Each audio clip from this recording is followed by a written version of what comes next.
Why do I feel fake, even when I'm being myself? You tell yourself you're just tired, but tired doesn't feel this hollow. You scroll past the same task again, not because you forgot, but because the weight of starting feels heavier than failing. You make promises in your head, I'll start at 9, just this one thing, and then it's 3 p.m., and you haven't moved.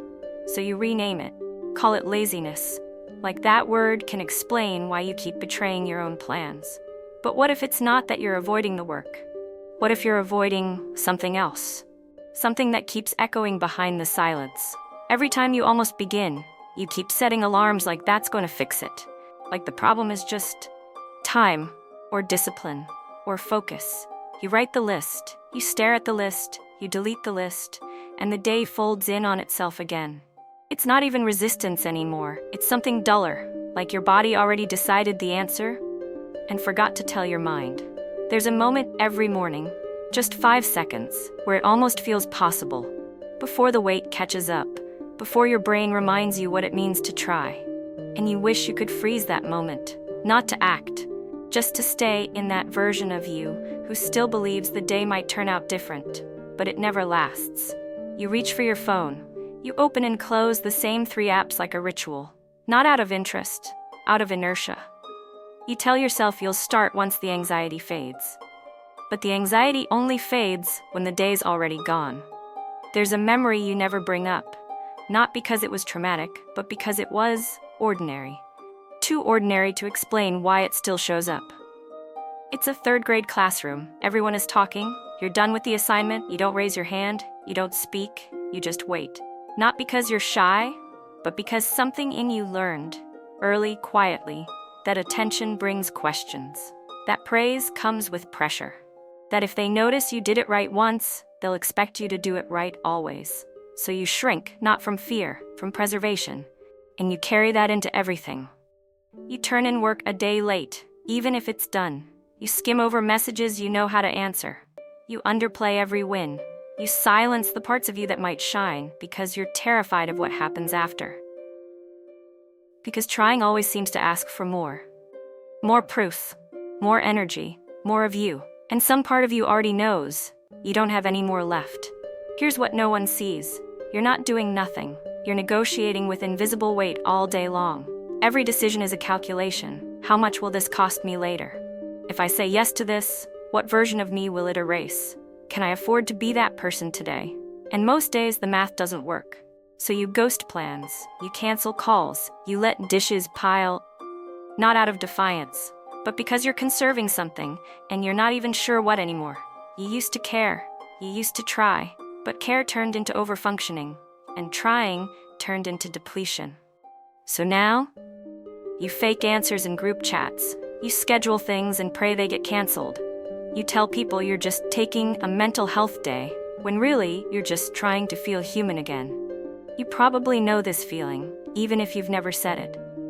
That sharp edge of guilt when someone asks, "What have you been up to?" and your brain blanks, not because you've done nothing, but because everything you did felt invisible. You folded laundry, you sent the invoice, you kept yourself from spiraling. Again. But none of that sounds like progress. None of it sounds like something you can say out loud without sounding like you're failing. So you lie, softly. You say, "Oh, not much," you smile, you nod, and inside, you subtract another piece of yourself from the version of you that still tries to explain. The worst part? You still think this is your fault. You think if you were just a little more motivated, if you just pushed through, if you stopped overthinking. But you've tried that. For years. You've tried waking up earlier, you've tried tracking everything, you've tried beating yourself up for being lazy, and none of it worked. Because this isn't about effort. It's about erosion. You didn't stop moving all at once. You wore down, slowly, quietly, in all the places no one claps for. And then without warning, it shows up again. That moment where you feel the panic start to rise. Not loud, not dramatic, just that familiar ache, that creeping static behind your eyes, that small voice whispering that you're falling behind, again. And you sit there, frozen, staring at the screen, wondering how many more days like this you can take without breaking. Except, you don't break, you don't scream, you don't run, you don't ask for help, you just stay. Exactly where you are, doing nothing, but feeling everything. This isn't what people imagine when they think of burnout. They expect flames. You gave them flickers. They expect collapse. You gave them functionality. You showed up. You replied. You smiled. You made it look manageable. So no one saw what it cost. No one saw what you buried. And maybe that's why it hurts more. Because you're still here, still pretending you're okay, while quietly erasing yourself one day at a time. And maybe that's what hurts the most, that you're still here, still performing the shell of a person who used to care. You laugh when expected, you nod when needed, you say I'm good, just tired. Like that's not code for I haven't felt like myself in months, and I don't know if I ever will again. But that wasn't the worst part. The worst part is how convincing you've become, even to yourself. You keep thinking the next weekend will fix it, that a new planner or one solid week of sleep will somehow rewind you back to before things started feeling this distant. But nothing works, because you don't need a break. You need to be returned to yourself. And you don't know how to get there anymore. You say you're functional, but you don't feel alive. You say you're overwhelmed, but what you really mean is, I'm disappearing by inches and no one sees it. You say you'll try harder, but what you mean is, I'm scared that if I stop performing, there'll be nothing left underneath. And this is where something quietly broke. Because you stopped trusting yourself to tell the truth, even inside your own head.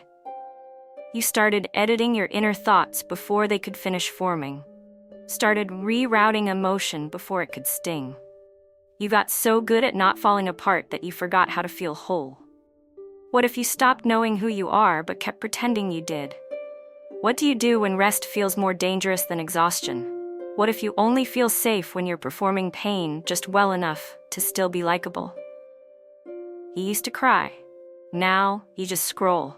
You used to rage. Now you just forget. Forget how long it's been since joy felt real. Forget the last time you didn't flinch at silence. Forget the version of you that didn't have to brace before speaking. Right here is where you got used to disappearing. It's not that you wanted to be invisible, you just didn't want to be disappointing. You learned to shrink without asking, to sense the tension in a room and morph into whatever would smooth it, to smile when all you wanted was to be left alone, to say it's fine because asking for more felt like betrayal. You weren't avoiding people, you were avoiding being seen. Because being seen meant being known. And being known meant being expected to keep showing up. And you're tired of showing up as a version of yourself you don't even recognize. This isn't fatigue. It's erosion. Not the loud kind, the daily kind. The kind that steals you one unfinished text at a time. One unread message, one unread part of yourself. Until all that's left is someone who remembers who they used to be but doesn't know how to get back there. And still, you make the meeting, you answer the email, you press send, you put the mask back on like it's stitched to your skin now. And no one notices that every yes costs you something you can't even name anymore. What if your strength was just you holding in the scream for too long? What happens when you forget the sound of your own honesty? How long can you keep choosing survival when it stopped feeling like living a long time ago? This isn't the collapse people talk about. This isn't a breaking point.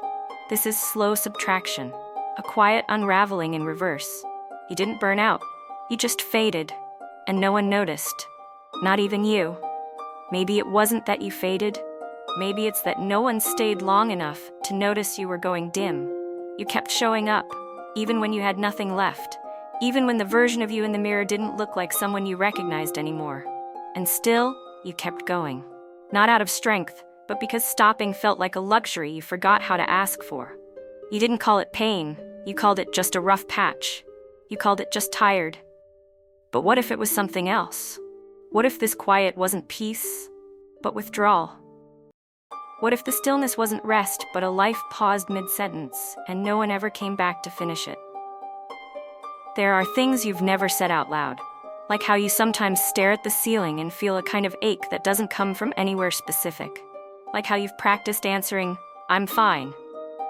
So many times, it feels truer than anything else you could say. Like how you measure your days,